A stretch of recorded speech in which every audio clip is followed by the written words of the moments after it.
Growing up, I thought that my parents were people who I could trust. Unfortunately, when I failed to live up to my parents' expectations, those feelings changed. My mother often mistreated me for not getting the grades that she wanted me to, and not getting into the private schools that she wanted me to. She would often call me stupid, dumb, and lazy. This was ironic because I was a predominantly A and B student. In my freshman year, I got mostly A's and my mom would still berate me. During my sophomore year in high school, my parents' verbal abuse intensified and I started having thoughts of suicide. My mom was at first sympathetic to my mentioning of this, but then she eventually got sick of me dwelling on this in different conversations and told me that if I was going to kill myself, I could do that, but just don't do it at the house. My dad sat there listening to this and said nothing to defend me. To add to all of this, my parents were also forcing me to leave a school that I like and transfer me into another one because I didn't have any honors classes at this current school and my grades weren't high enough. Over the course of my school years from kindergarten to the end of college, I had been in 9 different schools. On average, I transfer schools every 2 years.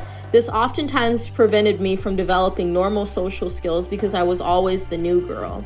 To add to this, I could never please my parents. Even after getting straight A's, I was still asked questions by my parents like, "Are you stupid? Are you retarded? Are you a mental midget?" My mother also ultimately had control over the college that I went to, the major I chose, when I was allowed to start driving, which ended up being at age 21, and sometimes even the people that I dated. And yes, I was an adult during all of this control. To make matters worse, my parents strongly disliked the man that I fell in love with at age 24, who is my now husband. This is because he isn't black and doesn't have a degree.